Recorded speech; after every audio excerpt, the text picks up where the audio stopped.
Hello and welcome back to Pinniped Politics, where I talk about things that are happening in the world that are good rather than things that are happening that are not so good. And there are lots of crazy things happening in the world right now, but it's very important that we have a safe space to discuss things that are good and nice and positive and remind ourselves that there is still positivity and goodness in the world. So let's get started for today. I actually completely forgot to add this on the original take, but seal video, so love them so much. They're so cute. Especially Weddell seals are just absolutely fantastic. I don't know. I'll try to post a different species next time, but I just love Weddell seals very, very much. So thank you to Weddell Seal Science on Instagram. First things first, there is an island in the Caribbean called Redonda Island. This in Spanish literally just means round island. It's a little island off the coast of Antigua and Barbuda, which is a Caribbean nation over there.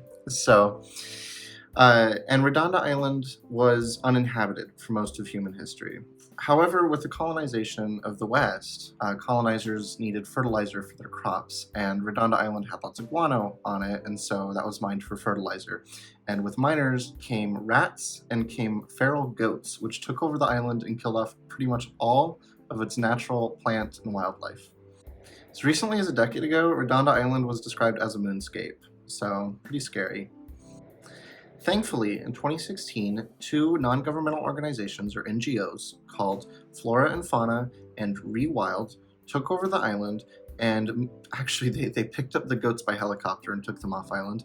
And now, 7 years later, the island is free of rats, it's free of goats, and most of the wildlife is back.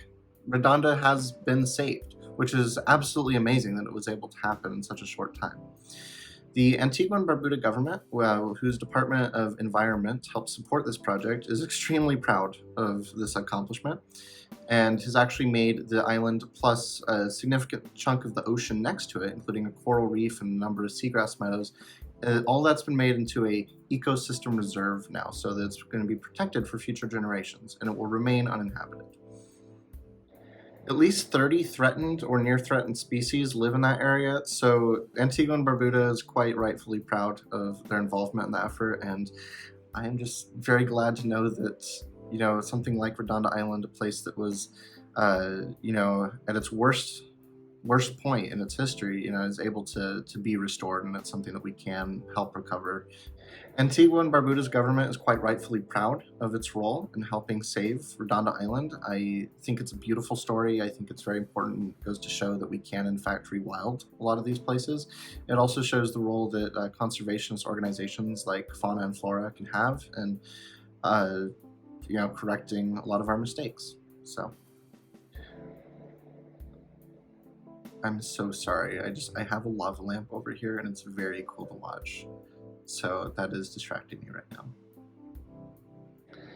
The next item for today is to do with St. Paul, Minnesota and Austin, Texas. So in the United States, we have a thing called single family zoning. We have neighborhoods where you can only build a single home for a single family on a given property. So you have a little lot of land. You can only put one house, and that house, instead of having, say, two parts where you have like one family lives on one side and another family lives on the other, you can only build one house for one family. And this is a serious problem with affordable housing here in the United States because we don't have there's a limited amount of land to build on. It's close to jobs, and so we need more density in housing. And single-family zoning, which currently takes up about 75% of U.S. residential neighborhoods, is a serious obstacle in terms of building new affordable housing. This is a very serious problem back home where my family lives in the rural American West. And out there, we have kids who get, outpriced of living in the town that they grew up in. And so affordable housing is extremely important. It's very, very important that we have houses that people's children can purchase and live in, or at least rent. And single-family zoning is a significant obstacle to that. Thankfully, St. Paul, Minnesota has realized this because their city council has passed a brand new law, a new zoning regulation, which allows for more of what are called duplexes, triplexes, fourplexes, buildings with up to 4 families living in them, you can now build those in a lot more neighborhoods in St. Paul, Minnesota, which will go a very long way towards having more affordable housing in the area. Additionally, single-family homes can now be built with like extra like guest houses on the property, basically, which could be rented out. I once lived in something like that, and I think it's an absolutely fantastic solution. So I'm very glad to see that St. Paul is now authorizing that.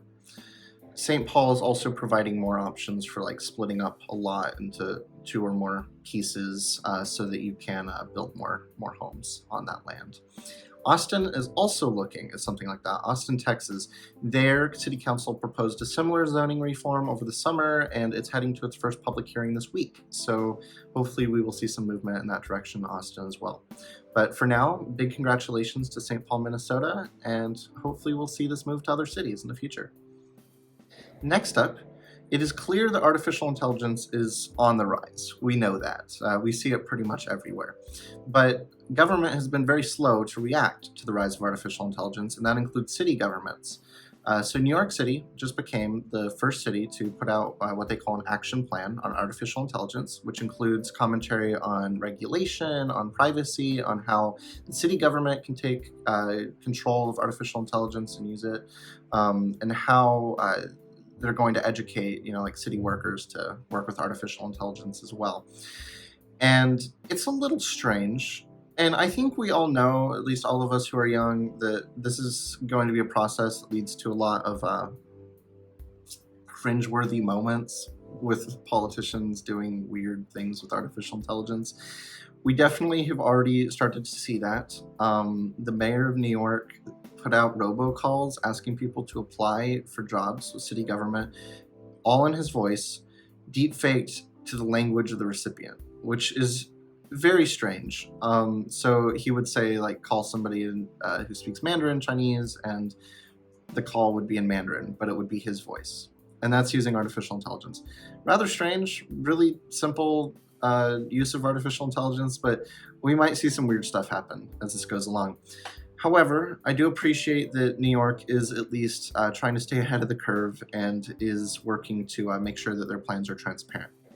The first actual application of New York's new artificial intelligence plan will actually be a chatbot that will be released soon to small business owners in the city of New York so that they can ask questions about, say, regulations and incentives and such and get answers very quickly without having to call into City Hall. So we'll see how this goes, but technology is moving forward and the world is moving forward, and I at least appreciate having a plan that I can read and know what New York is planning rather than it all being in the dark. Okay, so there's this Guatemala story. This is absolutely crazy, so I'm just going to talk to you and explain what's going on here, because this is pretty insane. But Guatemala is a country that struggles a lot with corruption, and they've had quite a few corrupt presidents in a row now. And so this election, they actually disqualified several of the major candidates, and the leading candidates were a former first lady of the country who was accused of a lot of corruption, and then the daughter of the former military dictator who was extremely bloody during his reign. And so everyone thought that it was going to be one of those people who ran the country. But surprisingly, in the first round of the election, a anti-corruption reformist, Bernardo Arevalo, he came in second, and then he made it to the runoff, and he won. So he won by a landslide. He won over 60% of the vote. So, he's the president-elect of the new country. The results were certified. He's going to take office in January. Obviously, the establishment, extremely corrupt officials and such, are not happy with this development. And so even though the incumbent president has pledged an orderly transition, the Attorney General in particular is not happy. And so the Guatemalan Attorney General has been fighting to make sure that Arevalo never takes office. This includes by trying to ban his political party. This includes by trying to actually delete the results of the election. The Attorney General's office raided the Electoral Tribunal's office. They came in. They actually stormed it, and they tried to take boxes out of the hands of judges. You have these judges who had conducted the election holding the boxes of certified ballots, just like what we have back home. And you have police people coming in trying to just yank them out of their hands and stuff. And it's absolutely crazy what's been going on there. And now there's protests, of course, because people want the Attorney General gone, because the Attorney General is like an extremely corrupt person and is, trying to take the country down a dictatorial path. And nobody died until recently, and this is a very sad thing. There was a vigilante attack, and in the wake of that, the interior minister of the country, who's basically the chief of the country's police, has resigned. And what's come out of that is that the attorney general actually asked him to resign beforehand. The attorney general demanded that he be fired. The attorney general had been pressuring this guy to crack down on the protests, to end them violently. And he kept saying no and no. And he actually said in an interview a few days before his resignation that if he was given an illegal order, that he would rather resign than, violate the human rights of the protesters. And so, well, he got pressured and now he's resigned. I know that this might not sound great, but I will say that Guatemala has been... the fact that they're still fighting now is absolutely incredible. The fact that there's still a path for Arevalo to be president. I mean, he didn't seem like there was any chance of him even making the runoff election back in June or July. This is absolutely incredible. They may actually have an anti-corruption president. He's on the path to becoming the president, even if he's facing an enormous amount of headwinds. Even though the Attorney General is causing a lot of problems for people and the Interior Minister has resigned, I will say that this shows that there are still good people out there who are willing to put their principles above, immediate expediency, and who are willing to actually, put their name on the line, who are willing to resign when they're asked to do bad things. It shows that there is still good in the world with these kind of people, and I think that it is a very impressive and honestly almost inspiring story of democratic resiliency. And if Arevalo does become president, which I sincerely hope he will, Guatemala will be the story of democratic resiliency. And I think that is absolutely incredible. Just resiliency in the face of the worst kind of anti-democratic attacks from the corrupt and just incredible resiliency in the face of attacks, the worst kind of anti-democratic attacks from the corrupt. My lava lamp is doing some really cool stuff right now. I'm just gonna say, it's very cool. Next up, we have a lunar lander. So this might not immediately seem political, but you'll see where it's going.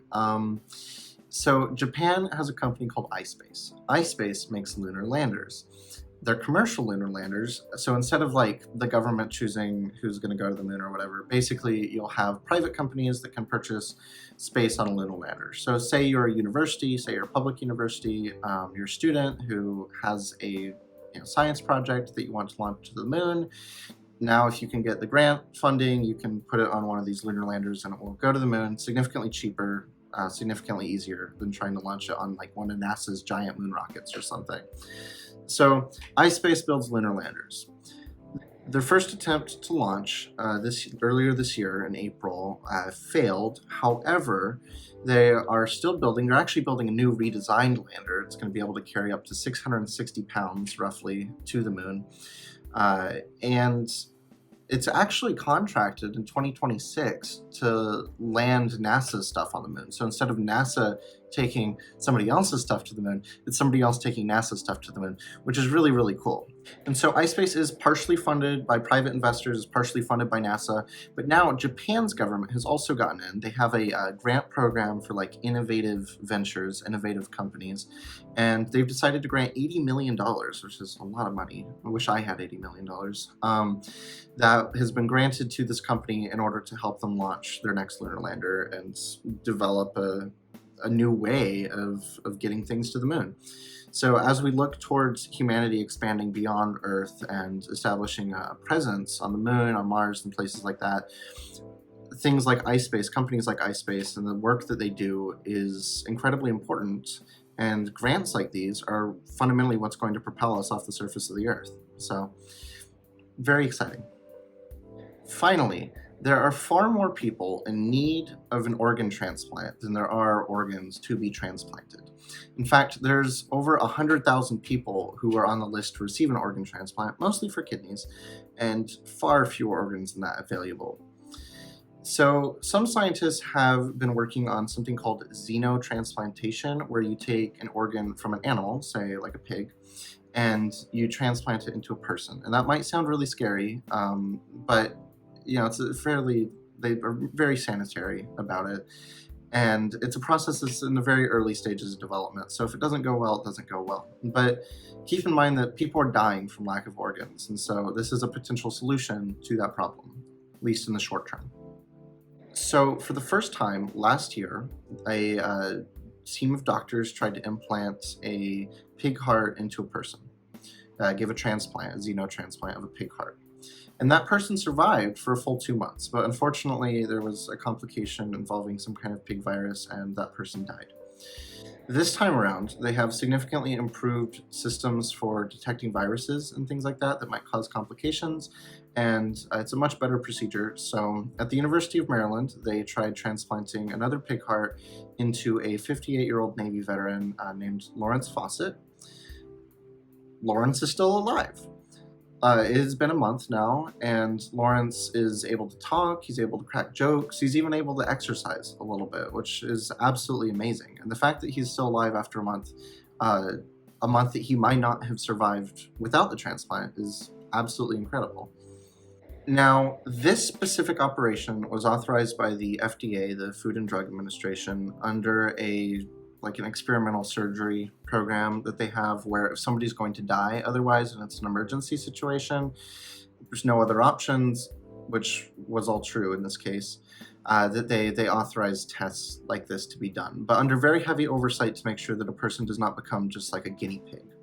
So this isn't a full treatment that would be, available on a wide scale anytime in the near future.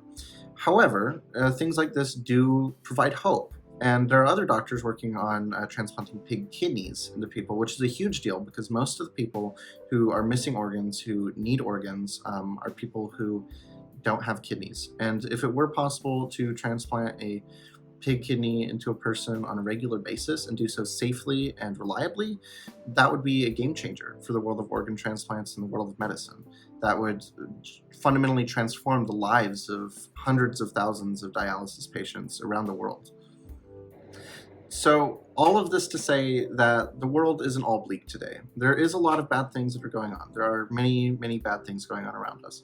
However, there are also little pockets of hope. There are little points of light that we can see, that for our own mental health we can consider, and I think it's very important that we recognize that for our own safety. And so please, I hope you enjoyed this.